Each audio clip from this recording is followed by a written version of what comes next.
Coming up next, Rio Grande Valley residents hold a town hall meeting to voice their opinions about the militarization along local border communities. A celebration honors servicemen at the Veterans War Memorial in McAllen. Housing and residence life creates a campaign to promote living on campus. And we tell you how a student makes an impact in his home country through a nonprofit organization he created. We have all this and more. UTRGV-TV starts now.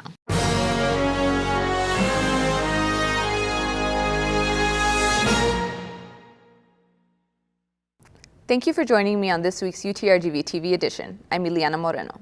For this week's top story, Rio Grande Valley residents hold a town hall meeting to voice their opinions about the militarization along local border communities. I attended the event to bring you the details.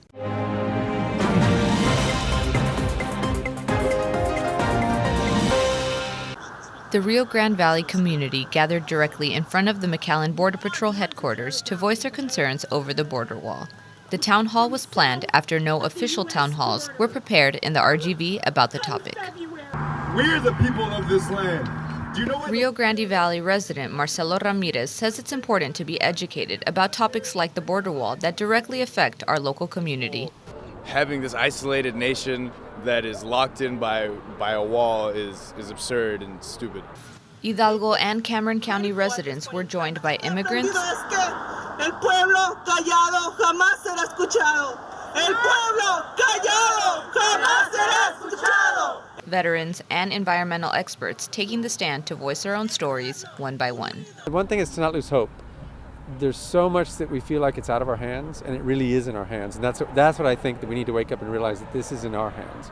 We can say, wait a second, guys, you in Washington, you're not serving our purposes. Here's what we want you to do, and we need to start telling them what we want them to do. Paul Sanchez Navarro says there are more ways to get involved, including contacting your local congressman. Local organizations are planning a No Border Wall community campout December 8th through the 9th to show Valley residents what's at stake if the border wall is built. Reporting from McAllen for UTRGV-TV, I'm Ileana Moreno. A celebration honors servicemen at the Veterans War Memorial in McAllen. Our reporter, Rocio Villalobos, has the story. The community comes together to honor the sacrifices of veterans to our nation. Dozens of people gathered at the McAllen Performing Arts Center for the one-hour ceremony commemorating the strives of those who served. The ones that have gone before us, they kind of paved the way for what the military is now. So we honor the ones that are past, and we honor the ones that are serving, and the ones that have already been home. We also try to set an example to the community. We live in the greatest country in the world, but it's because of men and women that are veterans. Gallegos remains active in his local chapter of the Veterans of Foreign Wars and believes all veterans deserve access to such resources. Veterans should be able to join an organization. That way they continue to serve the community. The ceremony was originally planned to take place at the Veterans War Memorial of Texas, but the cold and rainy weather led to its relocation. Colonel Frank Plummer and U.S. Army Active Reserve Christina Wilson made the event possible. Veterans Day is just a day to remember what happened back in 1918 with World War I, and not to forget that we've come a long way as a country. In the audience were veterans spanning decades of wars, from those who served during World War II to the more recent war in Afghanistan. Senator Chuy Hinojosa served as a keynote speaker and shared his experience in the Vietnam War. Reach out to our veterans, make them feel welcome home, make them feel part of our family, and take care of them. McAllen Mayor Jim Darling, who served in the Vietnam War, explains how society needs to move away from the commercialization of Veterans Day. Too many times we look at it's a sale in a store, but really it's a day to remember the veterans and the sacrifices that they and their family made for our country. Words cannot express my gratitude for all of you brave veterans here. The takeaway message from the ceremony is this: Veterans Day is every day. In McAllen, for UTRGV-TV, I'm Rocio Villalobos. A UTRGV student juggles not only school and work, but also a nonprofit organization he created in his home country. Our reporter, Neida Alcantar, tells us how this student makes an impact. If everyone should be able to take a stance in making a difference, the world will be a better place. At first glance, GON and UTRGV don't seem to have much in common, but at least one virtual link ties these two places together. A UTRGV student has started up his own nonprofit organization based in his home country, Ghana. Yao Sam co-funded Spread IT a year ago in October with the purpose of reducing computer literacy in developing countries, starting with Ghanaian elementary schools. What we do is we go out there and go to schools with deprived communities that don't have access to computers or even mostly haven't seen what a computer looks like before. Like a lot of kids back there do not have access to these resources and do not even eventually end up pursuing higher education because they don't have the urge to do it. As of right now, the organization's aim is to mentor the students, but Sam is already working on future plans, starting with a book. We're working on 2 different products. The first product is a book that would help these kids be able to learn effectively. The next one is a tablet to be able to help them get access to a cheaper way of having a laptop, an alternative way of having a laptop instead of having to get these expensive items for them. As part of the Engaged Scholarship and Learning Program, Sam signed up for the Clinton Global Initiative University meeting and was fully funded to attend the 3-day conference in October. Sam says a conference held at the University of Chicago was an opportunity for college students around the world to share the purpose and benefits of their own nonprofit organizations. With the help of his mentor, Sam has been able to research the lack of resources in developing countries. He doesn't just accept one option, right? He's constantly thinking, and I think that's where his potential lies. He's a very, very smart problem solver. Sam and Garcia have the same goal, to share the knowledge about these issues through Spread IT. From Edinburgh for UTRGV-TV, Neida Alcantar.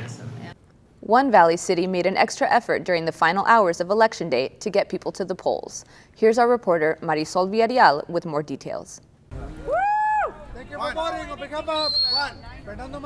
It's the final hour of election night. The city of Westaco opened its doors to the public, allowing registered voters to cast their ballot for the midterm elections. For one resident, encouraging others to vote means the community can come together as one voice. That very much affects our jobs, it affects our homes, it affects our taxes, and we're the ones that are going to have to deal with that in the end. Angel Sandoval supports Jerry Tafoya, a candidate running for Westaco City Commissioner District 4, and Coach Armando Cuellar, who ran for the WISD School Board Trustee. The opposing teams in the city of Westaco were teams Caballero and Garcia. It's very important that you vote locally. There's only so much that the Senate sees that the Senate does. And your commissioner is here. He is your voice. Your trustee is here. He is your voice. They are in charge of fixing up our schools, making sure our education, our colleges are at affordable prices. When the clock struck at 7 p.m. on election night, Sandoval gathered his team and encouraged the opposing campaigners to join him in prayer. Again, Team Caballero, Team Garcia, I'd love for y'all to join us. I want to unite, not as campaigns, but as Westaco. Sandoval made it clear that though there were separated opinions on campaigns, the one thing he wanted advocated the most is the unity of the people's voice. If we don't make a vote, we don't make a statement. It is very important that even if you're not for the FOIA, if you're not in District 4, you come out and you cast your vote. Look who really cares about our property, about our government, who really cares to come out and vote. But it is all about the people's voice, the people's choice. In Westaco, Marisol Villarreal reporting for UTRGV-TV. As a commuter university, parking and long drives can be an issue for many students. Kenya Gomez tells us what students can do to avoid these everyday problems. Parking is considered a major issue by most UTRGV students. But what if you didn't have to drive miles and miles to get to campus, or struggle to find a parking spot in the mornings? A campaign called Make UTRGV Home wants to ensure students know all the benefits of living on campus. So it just saves on gas money. It saves on time having to come back and forth from Rio to over here. So it's really convenient because the campus is 5-10 minutes away. The furthest walk is about 10 minutes to like the Science and Engineering building. So I feel like it helps a lot with time and money and stuff like that. Residence Life intends to inform students on the unique community of 800 students living on campus. Students have the option of staying at Unity Hall, Heritage Hall, Troxel Hall, or the shared apartments, the Village, and Casa Bella. I've been a strong believer that one of the keys to success in college is having a strong network of friends and mentors to be successful, and what better place than on-campus housing to find those people. By living on campus, students also have the flexibility to walk to the rooms during their free time. They're always looking for a place to sit down or a place to kind of hang out between classes, and they don't have that. Our residents don't have that problem. They just go to their room and study. All the rooms have desks, or they go to one of the study halls. Having professional staff constantly helping the student residents is also very convenient. I think the support, with our residence hall, we have live-in resident assistants. We're working with learning enrichment to do tutoring. All our facilities are designed for students. Having that level of support with professional staff, developing programs for them, is another factor that's going to help them succeed. Martinez wants to remind students that there are various ways to cover the cost of living on campus, including financial aid, scholarships, installment plans, or working on campus. For UTRGV-TV, Kenya Gomez. And here's this week's police reports. On November 3rd, an officer conducted a traffic stop on a vehicle for running a red light off campus on 1900 West University Drive. The driver, a non-affiliated male, was determined to be intoxicated and was subsequently arrested for driving while intoxicated. The male provided a sample of his breath, which yielded a breath alcohol content of 0.15 and 0.13. The defendant's criminal history yielded 4 prior convictions for driving while intoxicated, which enhanced the charge from misdemeanor to a felony. On November 5th, an officer conducted a traffic stop on a vehicle for driving without lights off campus on 200 North Jackson Road. A name check on the male driver, a current student, revealed him having active traffic warrants totaling $440 out of the Edinburgh Municipal Court. The driver was placed under arrest for the active warrants and transported to the Edinburgh City Jail for booking procedures. On November 7th, an officer responded to the UTRGV PD lobby in regards to an assault that had already occurred between 2 male staff members at the Casabella Apartments in Brownsville. The fight started over differences of opinion dealing with political views. Case is under investigation. And here's Ileana Luna with this week's sports highlights.